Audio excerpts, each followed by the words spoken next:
Hello and welcome back to my channel, and thanks for joining me in the first of my basic fantasy solo role-playing campaign. This is, as I said in my channel update the other day, I was planning to launch a new campaign. This is going to be basic fantasy, but like basic fantasy, but as you've never seen it before. Yes, the basic fantasy solo campaign. In this series, I'm venturing into a modern OSR style solo fantasy campaign using basic fantasy 4th edition as the foundation. There you see 4th edition. But with my own Brian's channel spin on things. I wanted to try an old school Renaissance game, and that's what this represents. And this had a very attractive price point, and in addition, the supplemental data is all free or available on Amazon at print at cost prices. So, this, as I mentioned in my update, I really like the concept. It's kind of free at the point of consumption. It has a communal spirit, collaborative, and a very vibrant community, and all the sort of fan-based material. It all seems to be of a very high standard. I've been through quite a number of the supplements and looked at the actual web pages themselves, and they really are quite lavished with a lot of professionalism, even though it is contributed by a lot of what you would probably call amateurs. But I really like that ethic. It is also inspired by BXD&D. Here we are. This is the Moldvay 1981 basic Dungeons and Dragons. I don't have the expert in front of me. Oh, I do. Here we go. Yeah, always got to give that a wee plug whenever I get a chance. And they are favourites of mine, so that's an important point. So this is a very much a derivation of basic. It really has some probably a bit more up-to-date versions, like the to hit is based on an ascending armor class rather than descending, which I believe was in was it 3rd edition of AD&D? I never got past 1st edition, but I've been told that it was 3rd edition. That's when that was introduced. So moving on, this is going to be a dark fantasy setting in a late medieval, early Renaissance world, which is gritty, has corruption, disease, war, and chaos warping influences of cosmic horror and interplanar dimensions. It sounds absolutely grim and awful. That's the whole point. I really wanted to really kind of ramp up the atmosphere on this. In comparison to my Stonebringer campaign, which with the Young Kingdoms is a vibrant and colourful world, but with very dark themes. This world that I am going to create is going to be brooding, gloomy, misty, moody, and full of superstition. And that's just for starters. It's a bit like Europe in the 30 Years' War, if you've ever seen any films or whatever set in that period, which was really quite tragic, and it really affected Germany probably the most. Of all the combatants, it was a religious war between the Protestant North and the Catholic South. And it had involved a lot of principalities and duchies and whatever in internecine warfare, and it really got to a point where it was annihilating whole populations. There was a lot of disease and famine. This is the kind of backdrop that we want, the vibe that we're going to have, with the associated witchcraft and fear that came hand in hand with the religious severity and the zealotry and all that good stuff.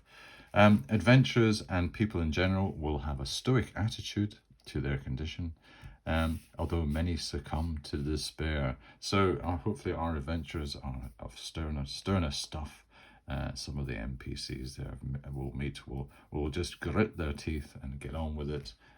That is the type of environment that we're going to be in. So I'm saying that this setting will be fundamental in defining this campaign. I think it will be so key, and that will shape exactly how I play this basic fantasy role-playing game, and how I can differentiate it on my channel, and not just have it as another basically D&D inspired campaign. Our primary location is going to be what I call the Grimghast Dominion, which is, I suppose, it's got quite a sinister name. And I will introduce some intriguing NPCs and some interesting places in that region. In this endeavour, I'll be providing some variation by using a random checklist to define the game setting and the starting region. Well, you couldn't have a Brian's Channel campaign starting without a bit of a twist, a bit of my own methodologies, a bit of creative license in how we can actually get to the end point. I'll also be adding some bespoke solo mechanics and hopefully innovative twists to make this a fresh, playable experience for solo gaming on the channel. So, that is the idea, that I do something that's a bit different. Not only will we have a different set of rules, and I'll be able to show off the rather good mechanics in this game system and how it's quite smooth and elegant, but I will also be able to bring in my own little innovative twists, which will be combinations of things like oracles and bespoke tables, and I've brought in things like the rule of 4 and whatever. I might have a rule of something else, that type of thing. Maybe not quite as blatant as that, but it will be interesting little twists that I can bring into the gameplay. Each video is to be 30-minute session, where I will play the game, make decisions, and narrate the results as I go. So I'm not planning this to be a great long rambling 40, 50, often I get to an hour. I'm not going to be hard and fast, because if I feel that I'm in a bit of a flow, I will go beyond 30 minutes, maybe try to cut off at about 40, 45. But that is the kind of rough guideline that I want to I don't think these things are useful. I think you should really just go with the flow. I know with my Shattered Isle game that I go for 30 minutes, and that does seem to work in that kind of environment, because I feel it's quite intense on me to kind of come up with and also my solo quest, which again is really quite an intensive exercise in being kind of innovative on screen, and I find that a bit wearing after a while. I'm getting on a bit. Whereas I think with this, I have the feeling I would quite like to extend it the same way that I do for my BX and Homes, and really just get my teeth into an episode at a time. So that is really just a kind of aspiration, maybe to keep it to 30 minutes. So you'll probably see me creeping beyond that. By the end of this initial phase, so I'm going to be doing this phase just now, we'll have a form setting and a ready to play party poised for adventure. So what I think I'll probably get done in this episode is probably lay out the overall world setting, and then I have another set of checklists where I go into the detail of the Grimghast Dominion, and then we'll create some adventurers, one probably from scratch and 2 or 3 from a kind of random process that I have. Also, I'm not going to go for the single protagonist. I'm going to go for a party of adventurers in this case, and they're all going to be bouncing ideas off them. They're all going to be first amongst equals. They are going to be of equal weighting in this game world. So let's start with crafting the world, and the basic fantasy rulebook on page 198. And this is probably the difference that this has over maybe the older versions. This is a bit more clear on giving guidelines. Although that being said, Expert does have stuff on wilderness with some outlines on how to do things. But this has got a quite nice I'll call maybe chapter, designing a wilderness adventure. And I've gleaned through that, and I've really kind of distilled down the points that I need to look at, which are just general points of advice, really. There's nothing really earth-shattering here. And again, I think that's the vibe I get off this set of rules. Is really this. It's a very pragmatic and almost like a common sense manual of how to do role playing and get the maximum of old school excitement out of your game. And I've distilled that down, and what I've done is I'm saying the rule book on page 198 outlines the considerations to take into account when designing a viable setting for adventuring, and I've taken this a step further and constructed a 2-step checklist approach to help us define the overall world setting and then the detailed regional setting of the Grimghast Dominion, where we will commence our adventuring. So I've really just paraphrased what I said before. I've got a 2-step approach, and we'll probably be able to do step 1 today. I'm calling this the random setting creation checklist. Before the adventures are created, we need to know more about the setting. I've given you a very rough outline of just the mood of it, the atmosphere, the fact that it is dark and grim. It is a dark fantasy overall world setting, but I want to put a bit of flesh on the bones.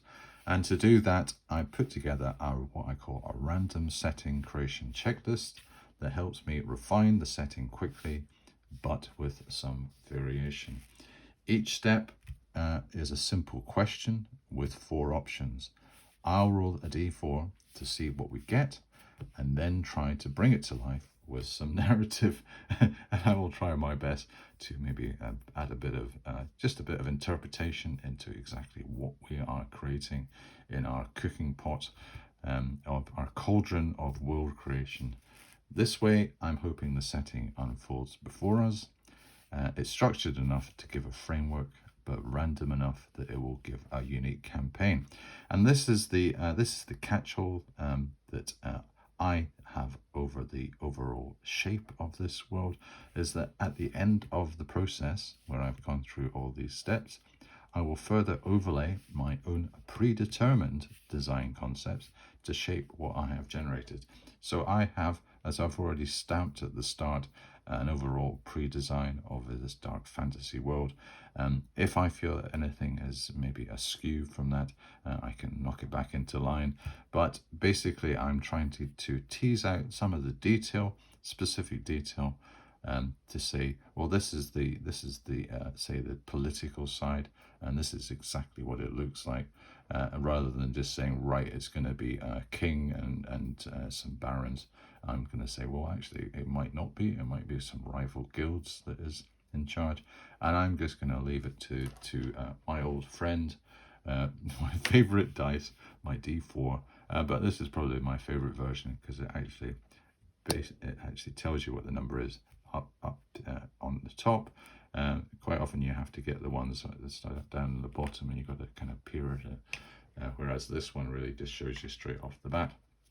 And I might be using my D6, but I will see. Okay, right. I can also show you the checklist in summary that I'm going to use, which is my setting checklist. And these are all the questions that I ask. So I've got dominant civilization, ancient threat or legacy, religious and magical aspects, the conflict driver, the state of the land, the sources of any fear, strange customs, troublesome outsiders, wonders and relics, everyday hardships, and adventuring hooks. And what a list. And by the end of it, we should have quite an interesting spin. And I suppose with the beauty of this system is that I can create my own. Everything is going to be unique. Even though I'm going to put an overall stamp on it, I am going to have a unique world every time I do this. So if I just did this video again tomorrow, we'd have a different world that I would be sitting here presenting to you. But again, I can hammer it at the end into a shape that I think is acceptable to my standard that I want in the game, because I don't want to be playing in a world that I don't really have a belief in, and I'm thinking, oh, I'd rather have it this way. I do have the power as the solo player to basically nudge it in whichever direction I want. I don't think that's classified as the horrible word cheating. It's all I'm doing is interpreting it to maximize what I think will be the enjoyment value for myself and as a spin-off for you, the viewer. So let's start with our first question, and that is what's called dominant civilization. And the way this is phrased is who shapes the land, builds its citadels, and defines its culture. And as I say, I've got D4 choice. I've got a decaying nobility and crumbling castles, clinging to lost grandeur. Well, that sounds very sad. Harsh priesthoods ruling with fire, relics, and fearful sermons. I hope we don't get that. Warring barons, petty lords in constant strife, leaving the land unbroken and scarred. Or scheming merchant guilds with hired armies where gold commands swords and towns become battlegrounds. Well, they're all pretty dire. Some are quite sad and some are really quite awful. Let us see, with the aid of the dice of basic fantasy, the Grimgast D4, what are we going to get? So we've got a 1. Oh, so we have the decaying nobility in crumbling castles, clinging to lost grandeur. So that's quite sad, isn't it? It's a bit like, is it really like the Coram books? Maybe they're not decaying nobility and the castles aren't crumbling, but this is definitely a decaying and stagnant society. So decaying nobility. maybe their nobility themselves are decaying before us.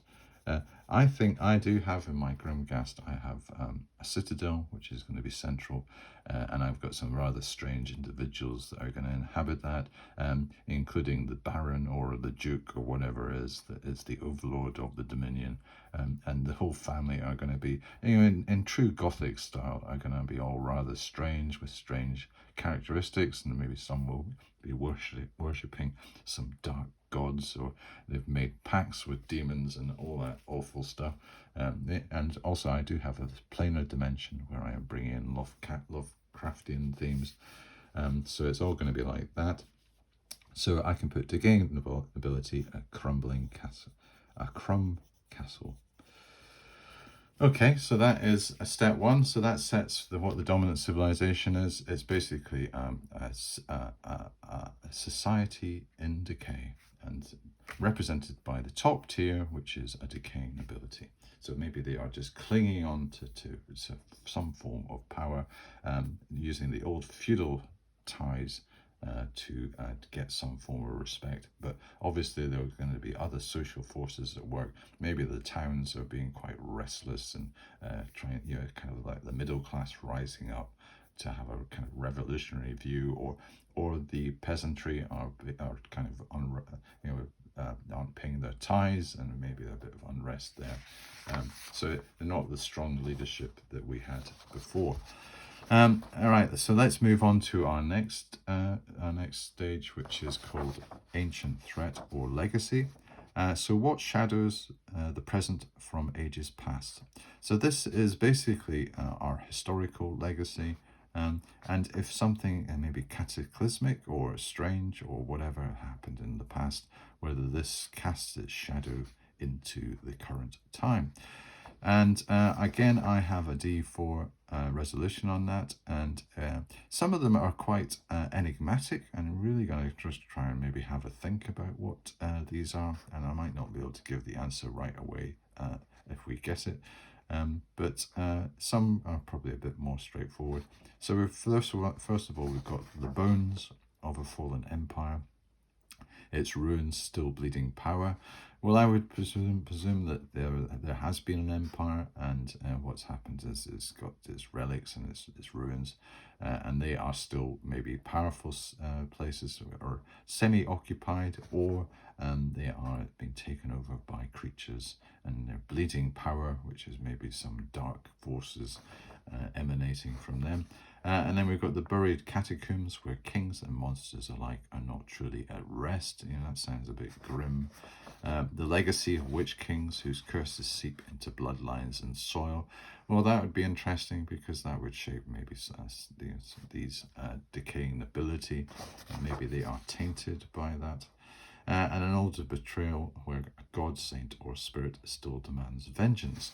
Right, so that really maybe getting into a more a high level state, or where there are gods, or in this case a saint or a spirit, and maybe some zealotry going on, crusading, that type of thing. So what are we going to have? Let's give it over to the dice, let it decide. A very democratic process in this world, this dark world. So we've got a 3. Oh, so right, we have the legacy of witch kings whose curses seep into bloodlines and soil. Oh dear. So our decaying nobility are even more riddled with a bit of a legacy of the past. So we've got the witch kings and maybe the bloodlines being cursed. So I can definitely weave something out of that. So this is quite an interesting start. You can almost imagine this in your mind. These individual crumbling citadels occupied by these probably a bit depraved and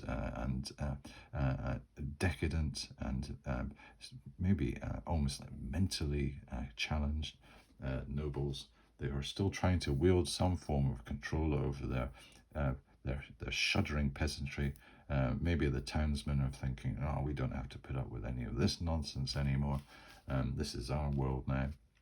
All these social tensions may be coming to the fore, but tainted by this legacy that they were associated with witch kings in the past. Maybe there was an evil empire that they were part of, and now it has decayed and gone. Let us find out. So what are we going to move on to next? We have what is called religious and magical aspects. And the question that we are posed is, what shapes faith and influences the practice of sorcery in the land?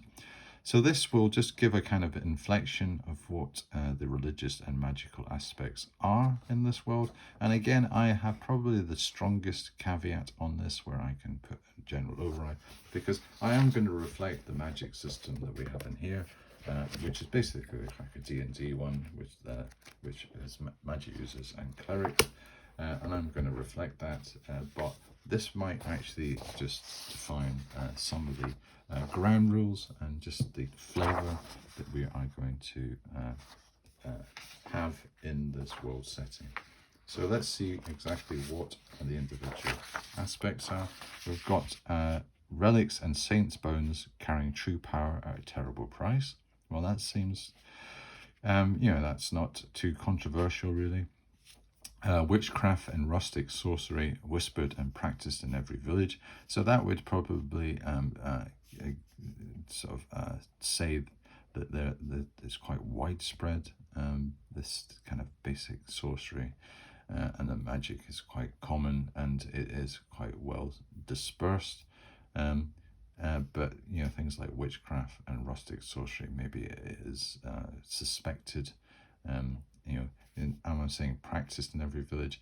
Is it sanctioned? Is it legal? There might be some retribution, so magic users might have to be careful. And then we've got forbidden grimoires kept in monastic vaults or hidden in the catacombs of castles.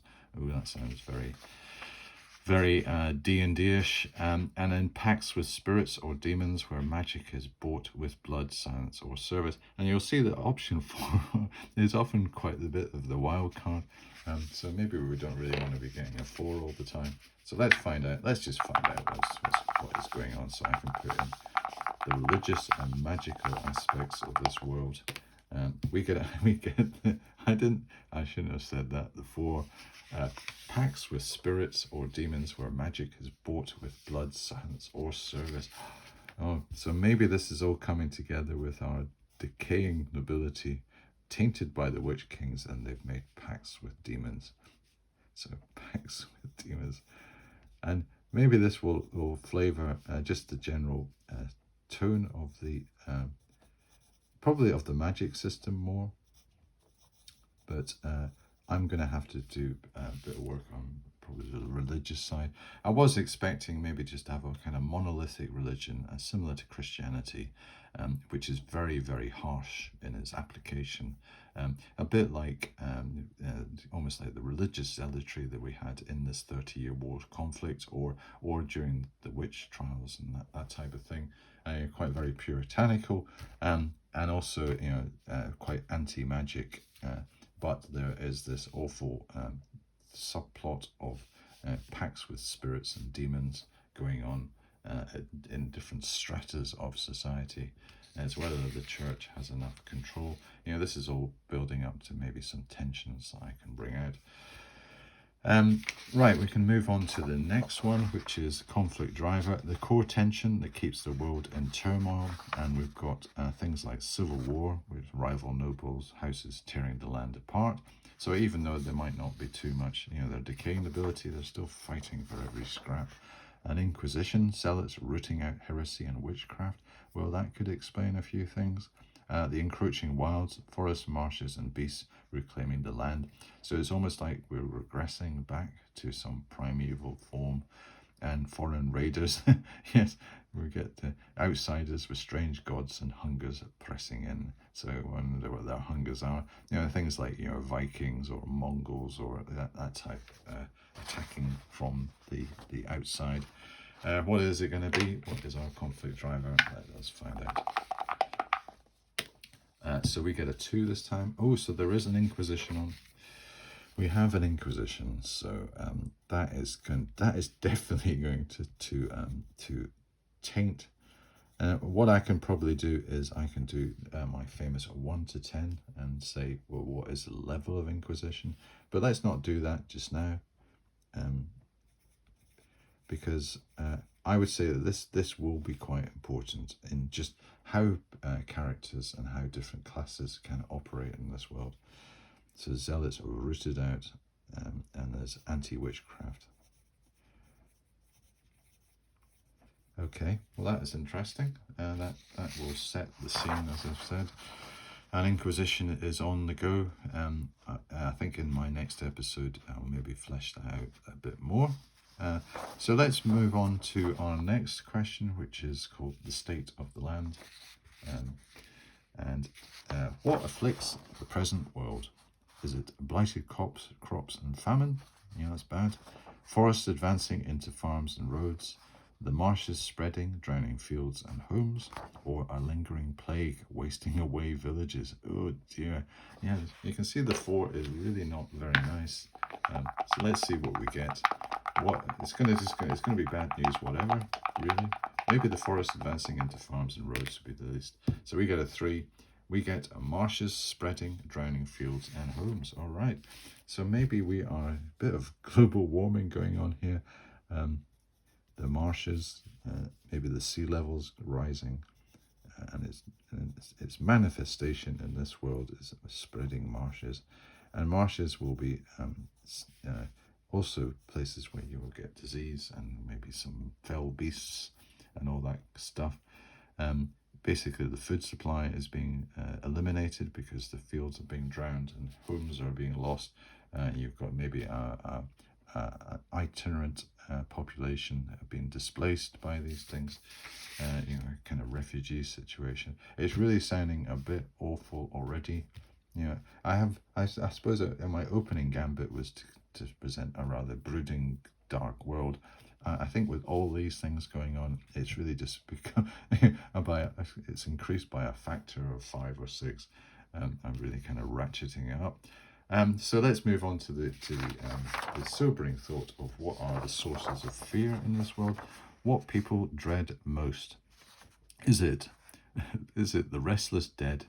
The Inquisitor's torches? Well, I think there's a good chance it's going to be the Inquisitor's torches, and that might shape the severity of this Inquisition. And then we've got 3 curses laid on families and fields, or the fell creatures of the wild. Yes, well, that's very D&D-ish. Right, let's find out what are the sort. What is, apart from the fact that it's an awful world, what are the main things that people dread? And it is 2.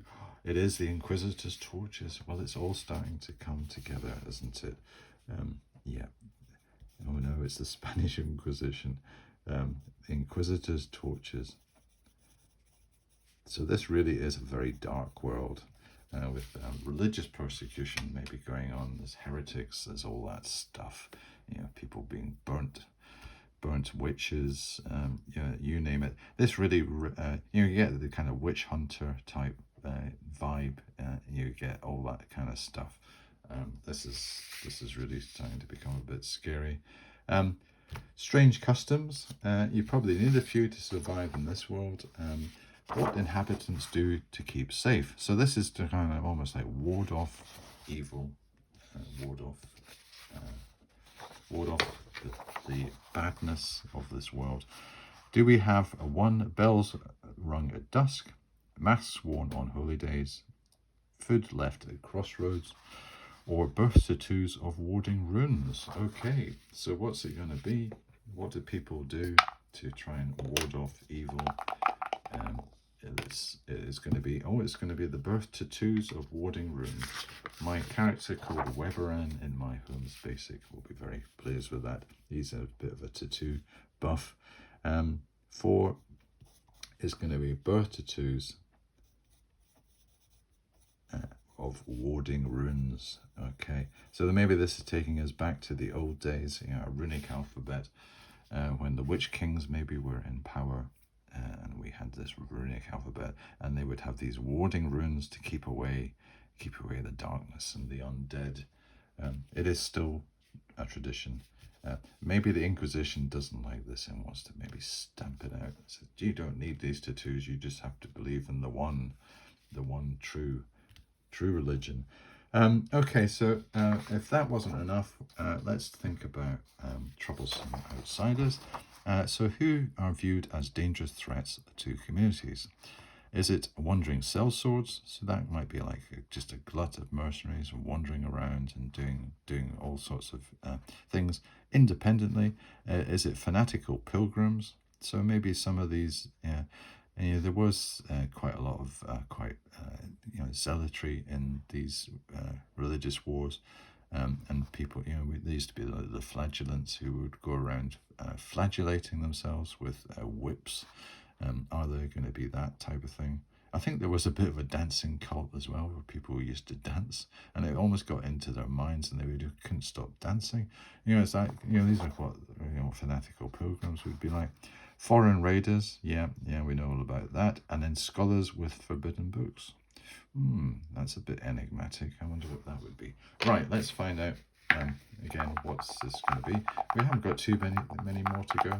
So once we get to the end of it, I think I'll call it a day and just draw a line, and then we can head off into the sunset. 4, so it is the scholars with forbidden books. So maybe there is a bit of a backlash to any intellectualism. Maybe these forbidden books of the old ways, they are being burnt.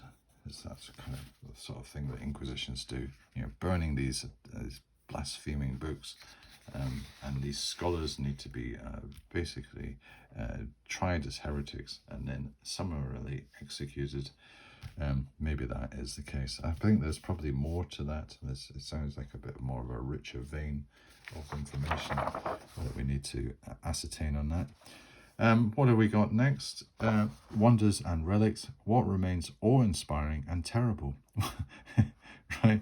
Well, I think we've probably got a pretty terrible and awe-inspiring situation anyhow. But let's just see if we can add more oil onto the fire. What are we going to get? So we've got things like a ruined cathedral with glowing glass, standing stone that bleeds each year, a giant skull worshipped as a shrine, and a broken sword that slays monsters but betrays its wielder. Very Stormbringer-ish. What's it going to be? It's going to be the 2, the standing stone that bleeds each year. Okay, well that doesn't sound too awful, but standing stone, I'm sure we can generate a bit more intensity and mystery about that. It bleeds annually. Okay. Right, so everyday hardships. What makes life unbearable in this setting? Well, probably just living in it, I would say. Is it going to be, but this is particularly unbearable.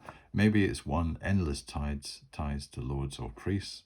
Maybe these rotting aristocrats are just trying to squeeze as much as they can to keep on to their vainglorious ambitions of status. Is it bandits and deserters on every road? Is it harsh winters, isolating communities and keeping families apart? So maybe there's a kind of winter thing going on, that the climate has changed. And that did happen in Europe a few times. There was like mini ice ages that did have quite an effect on the society. Or is it a curse of silence? No bird song, only whispers. So this is number 4 striking again. What is that curse of silence? So what are we going to have? What are we going to have for this everyday hardships?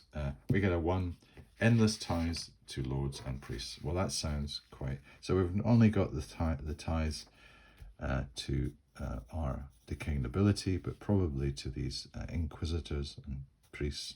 It sounds like the religious infrastructure is very strong to nobles and priests. Okay. Right, that makes sense. And finally, our last one that we're going to do is why adventurers matter in this world and their likely current occupation. So this is what I would call adventuring hooks. So this is generally why we have adventurers in our world. And I'm going to say, is it going to be monster hunters tracking the beasts that stalk the roads? Treasure seekers plundering ruins for relics, golds, or secrets? It's reluctant heroes pressed into service by lord, priest, or curse? Or outcasts, wanderers with no home, but the road drawn to danger? So what is the general tone of adventurers that we can basically put a kind of high-level stamp on our party to begin with? And we get a 4, so we're going to have probably the worst one, where outcasts, wanderers with no home but the road drawn to danger. So not really a very well respected outcasts. And that could have many meanings. Wanderers, basically they are, also maybe the mindset of the people that adventure, that they don't feel that they have any real home or loyalty apart from just being out on the road and being heading wherever there's danger, and that is where they make a beeline. So that is us gone through all those steps. We have done from dominant civilization up to adventuring hooks. I have got quite an interesting quite eclectic mix of individual. Some are quite related, and it's not been a case where I feel that this is maybe a nonsensical combination. You can actually understand it, and some of the things are bouncing off each other. And I'll just draft this into a formal document, so we have this as our basic template for this world. And then just to finish off, the overall setting having been created, we can now zoom into the specific region of the Grimghast domain and have a map drawn with a rough area of 50 by 50 miles to begin our adventuring in. So that's when I see the area that we're going to be adventuring in is probably 50 by 50. I do give the option here, this can be a random hex generation of features appropriate to the environment as determined by the process. So I would say that we haven't really stamped any particular type of terrain on this, apart from the fact that maybe there's going to be more marshes and watery areas, or a hand-drawn freeform imagining, and I think I'll probably go for the hand-drawn freeform imagining once we have gone through the next process, which is basically doing the detail on the Grimghast domain. Just one final thing on the design overlay and campaign concepts, I want to leave on. is that I did mention at the start, I'm going to have certain additional design parameters and constraints which will govern how this regional setting operates, and will modify the other checklist points already determined for the wider world environment. So this I'm going to modify with my overall parameters. And I don't really think I need to do too much to it to tweak it, but what I'm saying, it needs to be an isolated region with a unique lore points to add into the base design. Well, that will come out in the detailed checklist. Special dark fantasy features for the domain with minor quirks for settlement. Well, again, that is going to come out in the regional checklist. There will be a small area to design. I've decided that it's going to be make it up of 3 villages, a small town, a citadel, which is going to be where this decaying noble is going to be, and his mad family, a keep, and a manor house. These will be described in the detailed regional checklist, which is, I have this checklist that I'm going to, which is similar to this for the world setting I have for the region. And again, I have a random to an extent, because I'm going to have 4 options, but I'm going to pre-choose which one I think is the most appropriate. And then I'm going to say on a D6, on a 5 or a 6, we will go with that as well. So that kind of weights it a bit. And I think that will get more what I really kind of want. And it will really be a kind of wild card if we get something different, which will just be kind of exciting. And I'll have to deal with it. And that's the whole point of solo role-playing. Just to finish off now, I'm just going to go on about some campaign concepts. I do want to introduce what I call my parallel planes concept of 12 inner planes, and I think the planar travel side is going to be a future development and a feature of this campaign. So, you know, maybe just watch this space, but I'm going to have that as a dimension. No pun intended. The multiverse exploration through the discovery of portals to other planes. Now, the portal concept is going to be strong in this. It's a means of getting to other dimensions. Portals appear in mysterious locations, ruins, or via powerful artifacts, and partly our adventurers will be involved in locating, discovering, and maybe utilizing these artifacts. For other planes, we're going to use a world generator checklist, which is even higher level, to define the specific setting, and have what I call a single planner variant role to dominate all the other aspects of the design. So that might be things like the time moves at a different pace, or it's a reflection of the current world, but it's, say, inverted, you know, that type of thing. And visitors and creatures, you know, this is an important point. Visitors and creatures can also come from the other planes, introducing a cosmic horror element invading this reality. So this is where my Lovecraft type gothic horror type element comes in. And also, I've got a bit of an indulgence. I've always been into like a Saurian race, and I'm going to have an existence of my own designed Saurian race as a player character option, and an entire culture later in the series is a complete indulgence. Yes, well, that is maybe that, well, we won't really discuss that just now. But I think I've mentioned in the past that I had a game called, which was a CNS supplement called Saurians, where I game mastered a whole continent of intelligent dinosaurs.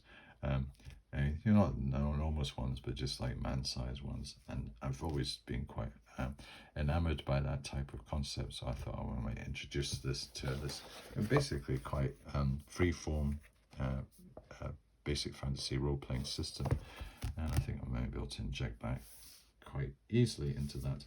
But watch this space on that one. I think the planar concepts are more important, and then as the first step, it's really to get this Grimghast Dominion up and running. And in my next episode, just to give you a bit of a heads up, I am going to be going through that in detail. This, what I call the detailed regional checklist, where we will flesh out these villages, we'll flesh out the small town, the citadel, and we'll find out where this raving noble, the lord of the domain, lives, and whether he has a keep and maybe a haunted manor house. You know, who knows. Okay, well, that is that done. Hopefully you found that of interest, and you want to come back for more basic fantasy. I haven't really done anything basic fantasy yet, but we will be getting to the point where we're generating characters after the detail of the Grimghast Dominion. We will get onto the character design, and then we'll be off adventuring straight away. And as a heads up, I think I'm going to use a lot of the modules in the basic fantasy universe and adapt them to my own world setting. But probably not all the times, because there are some random tables to do, random dungeons and wilderness and whatever, which I'll be utilizing too. But so there's no hard and fast, but that will be used as an aid. I'll be trying to use any tool that comes to hand, really, just to try to improve the gameplay and make the solo experience more fulfilling. Okay, well, that is enough for me today. I've already broken my rule. I am up to 45 minutes, but this was an introduction, and hopefully you've been able to see the world being fleshed before your eyes, and you want to enter into the Grimghast Dominion. Who would really, hand on heart, but take a stoic attitude and bravely venture into that in the next episode. Well, thank you very much for joining me in this one, and I hope to see you next time.